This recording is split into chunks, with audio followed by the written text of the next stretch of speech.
Well, hello, and welcome to this lovely live book party hosted by the incredible people at Better Reading. Thank you so much for having me, guys. My name is Anna Downs, and I'll be talking to you tonight about my second novel, The Shadow House, which came out last week on Tuesday. Where am I? I am recording today in my office, which thankfully is separate from the house. So unlike last year, this event is unlikely to be interrupted by small, overtired children, but you never know. So, keep an eye out. We might see a small person or two running around. But to be honest, we got the news today that New South Wales will be coming out of lockdown on Monday. So, as far as I'm concerned, they can party the house down. Oh, lovely. Look, there's a couple of people coming in. Fantastic. So when you do enter the stream, just let me know that you're here. Hello, Lilima. Really, really great to see people, see people's names and faces popping up as we go. So again, just as we wait for more people to join us, my name is Anna Downs, and I'm the author of The Safe Place, which came out last year, and The Shadow House, which came out last week on Tuesday. Now this is publishing in the US and the UK as well, but they won't see it until April of next year. So, and it'll have a different cover as well, in case you were wondering. Oh, hey, Adam. Hello. Hi, Kieran. Oh, this is great. Fantastic. Carolyn. Hello. Helen. Lovely. Christine is here. This is great. Thank you so much for letting me know that you're here. Jane, hi. Fantastic. Glad you could make it. Cassandra, thank you. She says, congratulations on the new book. Jeanette is here. Oh, Giulietta is here. Hello, Giulietta. I saw Giulietta on an event last night. That's wonderful. All right, sorry, I will carry on. So thank you so much, Better Reading, for having me on tonight. I'm really grateful for your support. It's a pleasure to be here. So let me just dive into what The Shadow House is about. So the book follows a single mum of two called Alex, and she is fleeing an abusive relationship. And in doing so, she moves to an eco-village, which is very remote and very idyllic and beautiful. And at first it seems absolutely wonderful. She makes lots of friends and it's very safe, and the community is very tight. Everybody's looking out for one another. But pretty soon, some very strange things start to happen to her. And she does a bit of digging and she finds out that the same strange things happened to another mother who used to live on the land that the eco-village was built over. So the eco-village was built over a flower farm. And the farmers who lived on that farm, these same strange things happened to them, with the result that their teenage son went missing. So, Alex finds out she's got her baby with her, she's got her teenage son. And so the story is then about her trying to find out what happened in the past in order to protect and save her children in the present. And character-wise, we've got Alex, we've got her baby and her teenage son, and then we've got the other POV in the book, Renee, and she's the farmer who lived on the flower farm with her husband Michael and their son Gabriel, who is displaying some very strange and concerning behaviour. And then we've got this whole cast of characters in the eco-village as well. So lots going on. Thematically, the book is about motherhood. It's about parental fear. It's about how difficult it is. Parenting is difficult anyway, but I think particularly today, how do we raise good men? How do we raise our boys and teach them to be good people? How do we cope with technology? I mean, the irony is not lost. We're constantly on our screens, aren't we, at the moment, this year and last year? My God, I mean, I've never seen so much of screens in all my life. And I think, those of us that didn't grow up with technology, it's really hard for us to understand technology to an extent. I mean, we're not stupid, but it is, it is quite a mysterious thing, and there's a lot of fear around it, particularly when it comes to how much screen time our kids should be allowed, and what's out there, what's on the internet, is it safe, who knows. So I think it's pretty terrifying, given that we are supposed to guide and advise our children in this world, and because our children are being born into it, they are more used to it, more comfortable with it. So that it's almost like, we're trying to raise our children on a planet that we didn't grow up on, and they're speaking a different language to us. We don't really speak it, and yet we're supposed to figure out how to advise them and prepare them for adulthood, and keep them safe. And I think there's lots of us that don't know how to do that. So that's kind of where the book came from, and the ideas behind it. I'm just going to have a little look at the comments here. It's so lovely to see you all. Jenny Bottriell is saying, I stress a lot about technology. I know, me too. Petronella is here. Hello, Petronella McGovern. Congratulations, says Petronella. Such a great read. Fascinated by the 2 storylines. Thank you so much, P. That's wonderful.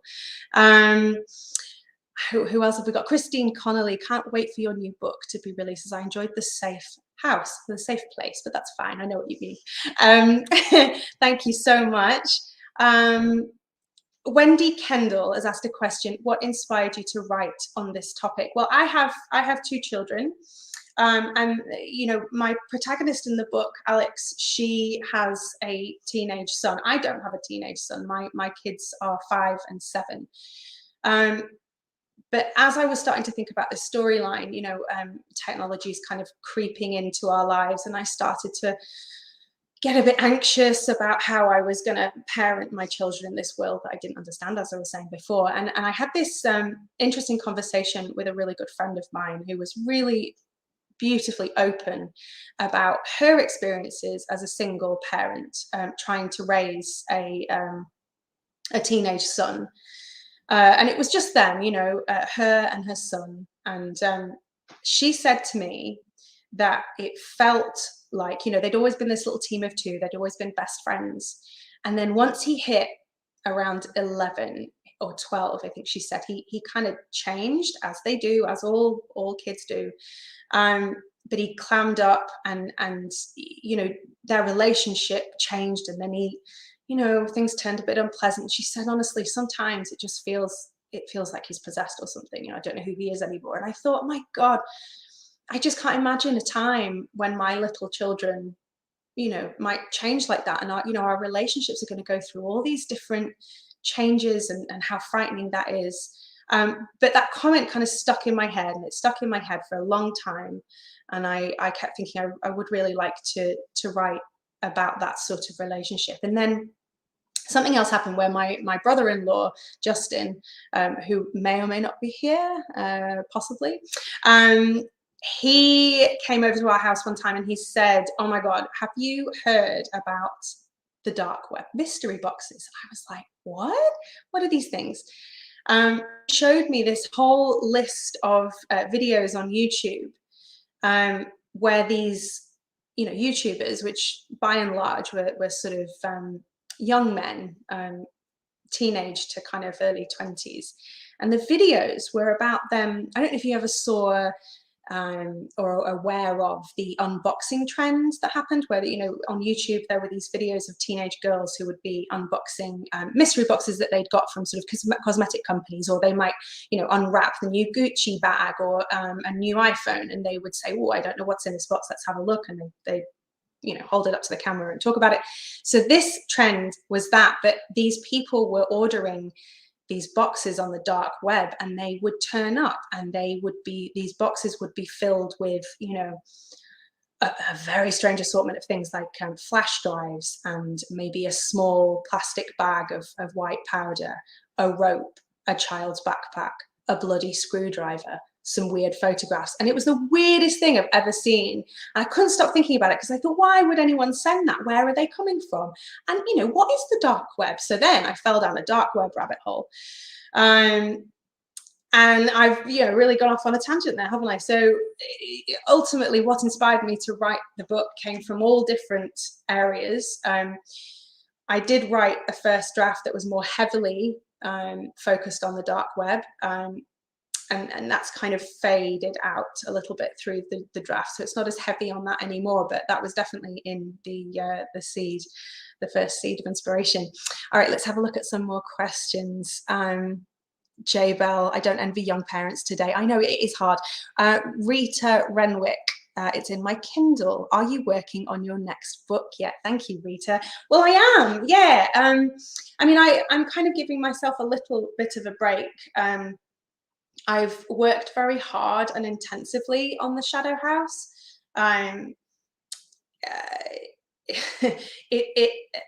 With my first book, The Safe Place, that story behaved itself, shall we say. It kind of came out as I imagined it in my head. I didn't find it particularly difficult to write. I mean, it was arduous, and I put a lot of work and effort into it, but the story itself just kind of did what it was supposed to do, whereas this book did not do that. It has been quite a stressful experience, almost like kind of trying to wrangle a lion or a bear or something. The story just wouldn't do what I wanted it to do, and it wouldn't make itself clear to me either. It took a really long time for me to see the story clearly and to understand what was important about the story and where it ought to be going. And with a second book, you usually have a deadline of sorts, and that was very new to me. So it was a bit of a kind of frightening experience. Would I actually pull this off or not? So long story short, I am working on something new. I intend to do this job for as long as people will let me, as long as people will read what I write. So I will always have something on the go. Very early stages at the moment, just kind of wrapping my head around a new idea, but trying to let it breathe a little bit at the moment, trying to give it a bit of breathing space just before we dive into the writing. Hey, Lorraine. Hello. Nice to see you. Lorraine Peck says, how many drafts did you write? Well, I'm just looking up at beyond my computer at my shelves to see, I think, because I print out every draft. So there was 1, 2, 3, and then another 4, 5. I reckon about 6 or 7. The first draft was abysmal. It just kind of didn't work, and I knew it didn't work. But I was kind of determined to pull it off myself. I was determined to surprise my publishers with this fantastic manuscript. And they kind of kept saying to me, are you good? Do you want to share anything? Do you want to bounce any ideas off us or anything? I'm like, no, it's good, I've got it. And I plotted it all out on sticky notes on my wall. And it was brilliant. It was genius. It was going to work. I was so in love with it. And it just fell apart in the writing. I don't know why. I still don't. Well, I kind of do know why. I've got some ideas as to why. But I just kept plowing on with it. I was like, no, I will make this work, wrestling the lion. And then eventually, the deadline crept up, and then the deadline went past, and I knew that I had to show my publishers this first draft, and I just felt sick because I knew that it didn't work. And they were so lovely and so nurturing and so gorgeous, and they just said, yeah, no, it doesn't work. So then the second draft was about completely dismantling it and rebuilding it almost from scratch, which was a pretty frightening experience. I think with second books, they're kind of about proving your mettle. So I think most authors are kind of riddled with self-doubt, but with the second book, you've really got that little devil on your shoulder going, you can't do this, you can't do this. So it was quite a frightening experience, but I did do it. Hooray. And here it is. Woohoo. So yeah, that was, again, very, very long-winded answer. Christy Hughes. Hey, Christy. Well done. I read it already. The perfect book for our times, about working through fear towards hope and optimism. Thank you, Christy. That's a lovely comment to make. And yeah, I think it is, I love horror stories. I love horror films. I love horror books. I love thrillers and crime and being scared. I love that shot of adrenaline that you get, and I feel like it's the perfect escapism. But um, I think also it's really important now more so than ever to offer some hope and optimism, as you say, Christy, at the end. And this one, I think, definitely does do that. Given that it's a story that was written through lockdown, the first one, the second one, the third one, it has been written in the pandemic, and so it is largely about fear. It explores fear in lots of different forms, and the other side of fear is hope, and we do get to a more hopeful place by the end. I guess it was about me trying to work through my own fear and try and find my own optimism. So I really do hope that that does shine through. Oh, Nilima says, did your friend read the book and what were her thoughts? I'm not sure if she's read it yet.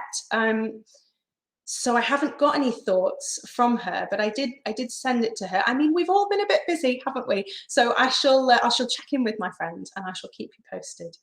Kylie Fent, how did the ideas for the cover come about? That's a good question. With my publishers here in Australia, they pretty much had their idea about what they wanted, and their process is they kind of go through a lot of ideas themselves, and they only come to me once they've kind of got something that they really love and they're really comfortable with, which is what they did. And when they showed it to me, I was just like, yes, that's it, great, brilliant, we don't need to have any debates. But I believe that what their process was, that they were thinking of an image of a house and trying to find the right house, and then they were like, well, maybe if we go inside the house and have a cover looking out from the house, from the shadows into the light, and then they couldn't quite get that right. And then I think what they've done here, as you see, it's like the wooden slats of a house. So I don't know, maybe I didn't mention it when I was talking about the eco village before, but the farmers who used to live on the land, they lived in this beautiful big old farmhouse, which is still there. When Alex arrives in the eco village, it's there on the hill, and it's this stunning, beautiful storybook house, but kind of weatherboard and a wraparound veranda, this gorgeous balustrade. And Alex does get to go up there and explore at some point. So that's where that comes from. And I don't know if you can see this gorgeous little sketch here as well. That's important. So have a look at that. All right. So Louise Gunn says, are you a fan of Stephen King? I am a huge fan of Stephen King. Who's not a huge fan of Stephen King? I love his work. I actually plowed through a lot of his early work when I was sort of about 15. So Carrie and Misery were two of my absolute favorites, and are still two of my most favorite books of all time. Nilima says, who are your favorite thriller authors? Oh my goodness, so many. Gillian Flynn, obviously. I love Christian White, obviously. J.P. Pomari. I really love, who did I read recently? It scared the bejesus out of me. Oh my God, Catriona Ward. If you haven't read The Last House on Needless Street, it's phenomenal. It's terrifying, but brilliant for it. Hi Laura, hello. It says, I love the vivid Australian setting in your new book. How did you pull that off so brilliantly? That's very kind, thank you. Well, the setting, so the eco village, in that first failed draft that I keep talking about, that will haunt me forever, the setting wasn't quite there. I hadn't quite anchored it to any one place, and that was very that was something that the publishers were really keen to communicate to me. And so I thought to myself, all right, well, I need a community.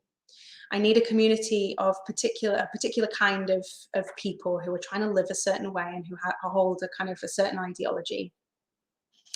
And in that draft, there was a character who had a dream of building an eco-village. So I thought, well, what if that dream becomes a reality? What if I can make it an eco-village, but I don't know anything about eco-villages. So I did a lot of research, and lo and behold, it just happened that there was this eco-village 10 minutes down the road from me. I had no idea. It's gorgeous. And then they're also like a demonstration eco-village as well. So just happened that, 2 days later, they were holding an open day, and they do lots of webinars and workshops, on sustainability and things like that. So I booked myself on a tour, on an open day tour. And as soon as I drove through the gates, I was like, oh yes, this is perfect. This is exactly what I need. It's a stunning bit of land, and it feels very cocooned and wrapped, not wrapped away. Well, yeah, kind of wrapped by the land. It's kind of tucked away in this valley. But the book is not based purely on that village. It's like an amalgamation of lots of different villages. I've researched loads of them. There are so many of them in Australia, you'd never guess. But lots of them are overseas as well. And so I looked at a lot of plans, master plans, of how they built them, and what are the kind of commonalities, what do they all seem to have. I actually drew my own sketch of my fictional map. I'll show you here if you can see that. That was my original sketch that I sketched out for my publishers to go along with my copy edit. And that was based on some master plans for some real eco-villages. And guess what? It made it into the book. Let me show you this. Look at that. I can't get over the mirror image thing, but yeah, you can see that it's in the book. Ha! So good. All right, let's have a look. Has anyone got any other questions? Just got lovely, lovely comments. Everybody's being so nice. Lorraine's saying, I love your map. Thank you. Thank you. Yeah, so and I spent some time on a flower farm. There was I used to work at a chiropractor's a long time ago. I was a massage therapist, and one of my clients, her parents ran this flower farm, and I remember being really interested about it. Whenever she'd come in, I always asked her about the farm, and she would work on it. So when I had this idea of this eco-village, the eco-village that I went to visit was actually built over a horticultural research station. So there were some old buildings around, and I thought, well, what if the eco-village was built on land that used to be something else? Could I make anything with that? And then I just thought of my old client, and so I contacted her and I said, can I come up to the flower farm and come and have a look around? And she was amazing. I spent a day up there. She drove me around, walked me through all the different farming methods that they have, showed me the greenhouses, took me right around everything, walked me through all their processes. It was fascinating. It was brilliant. So I had a ball researching this book. Loads of brand new information. It was so fun. Oh my goodness, my friend Etla is here from Iceland. Hello. Really looking forward to reading your book all the way in Iceland. So nice to see you. Hello, Etla. Martin Hughes asks, how hard is it to write endings? Oh my God, it's so hard. With The Safe Place, again, I had this idea for this ending. I sort of knew roughly where I wanted it to end up. But even still, that was still kind of tricky, and I tried out lots of different ways of ending that one. But again, like I said, that book kind of behaved itself, did what it was told. This one, I spent months racking my brains as to how it should end. I wrote so many different endings, and I think one of the reasons it was so hard is because for a long time I wasn't sure how it would end. I wasn't sure where I was going. But you want to be clear about your final note. And I often think about books like pieces of music. I'm not sure it's an analogy that I'll be able to articulate particularly well, but in my head, books are like pieces of music, and what you're doing as a writer is playing notes that you hope will resonate and reverberate within your reader. And your final note that you play of your book, it needs to have a powerful resonance, and one of your own design. It kind of, the pressure is on, because you really want to land something in your reader's lap and say, this is what I want you to think about. This is what I want you to kind of go away thinking about. And so they are very, very hard. They're quite delicate, I think. And because I think, I wrote the Shadow House so fast as well, that God, I turned in some terrible endings just because I was like, oh, I've got to get this done. I've got to get this done. I need it. I was very impatient as well. A lot of the pressure was put on me by myself. I'm awful for that. My publishers were beautiful and very, very helpful and nurturing, and I was kind of freaking out. So, yeah, really difficult to write endings. Because you really want to leave your reader with something special. It's a little bit like, and again, cheesy analogy, probably won't quite translate, but it's almost like you want to give them the most perfect stone that you can, and just put it in their palm so they can hold it and take it with them. That's how I think of endings. That's why it's hard. Ruby, hi Ruby, where was her question? It went, I think she was asking something about, oh gosh, she's gone, her comment's gone. Ruby, I really related to the central characters. Did they change much in that first huge redraft? They changed hugely. I think the only character that I actually retained was Alex. Renee, she was kind of there in the first draft, in a sense. But there's another character in the Shadow House in the final version called Maggie, and it was more her story that I explored in that first draft. I think she was more present. But I got rid of everybody. I got rid of everyone except for Alex and her 2 kids. And there's another guy, that the founder of the Eco Village, Kit. He was in it, but he was very different. He was the guy that had a dream of building an eco village. He hadn't yet built it yet. So everything was so different. It changed massively. What I did was I printed that first draft out and actually cut it up into pieces, all the different scenes, and I laid it out on my living room floor and kind of moved it around like a jigsaw puzzle. Does this scene have any value anymore? What if the book starts with that scene? Does that change anything?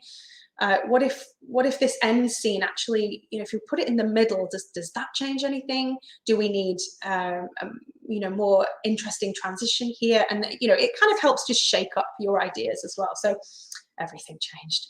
Hello, Sarah Foster. Hello, Sarah Foster's got a book coming out. It's called The Hush. It's going to be out next month. It's going to be massive. Look out for it. Sarah says, congratulations on your fabulous book. Thank you. I love the Gothic themes. Did you consciously set out to incorporate them, or did it happen as you developed the story? No, I love Gothic stuff. I love Gothic stories. And I think that whenever you're exploring themes of family, and whenever you have an actual structure of a house in your book, it's Gothic, isn't it? In a way, neo-Gothic perhaps. But I love stories about kind of, creepy basements and attics and, what's in the woods outside the house. I love that stuff. However, when the idea was first kind of being born in my brain, it wasn't really Gothic at all. The house, there was no house in it. It wasn't, like I said, it wasn't really tethered to a place. I think those things came out once I had the Eco Village and I started to envision the place. And that the house kind of just sprang up. And I, as soon as I thought of it. I could see it really, really, really clearly. I think I'm quite comfortable writing Gothic tones and themes. So I am very aware that we've just got to 8:30, and I think I'm probably I've had some warnings. I've just not seen them because I've been chatting so much. I've been enjoying myself so much. So I think what I will do is maybe answer one last question, and then I'll wrap up. I do want to say thank you for everybody for jumping on, for all your. Oh, Chris Hammer, hi Chris, congratulate. Oh, that's so nice. It's so nice to see. Congratulations on your book, Chris. I've got it over here. I don't know if you can see it. Maybe over there. Julie Ascari says, what books have influenced you as a writer? Well, I read very, very widely. I love all different kinds of genres, and just kind of casting my eyes around. I don't know if you can see some of these ones up here. I love people like Margaret Atwood, John Irving. I love Donna Tartt. I love Jeffrey Eugenides. Did I say that right? I don't know. Celeste Ng. I mean, everything that I've ever read has influenced me. I think, things that I've read recently, again, things like Catriona Ward's The Last House on Needless Street, Gillian Flynn's books, really the kind of the darkness there, and the way that they completely surprise you. I still don't quite know how they do it, but it's I think it's something about viewing your writing as a two-way street, and leaving a lot of space for your readers to use their imagination and fill in the blanks themselves. Oh, thank you for all your questions. Honestly, I wish I could do this all night. I'm having such a lovely, lovely time. And thank you, everybody's saying how much fun they've had. Oh, it's so nice.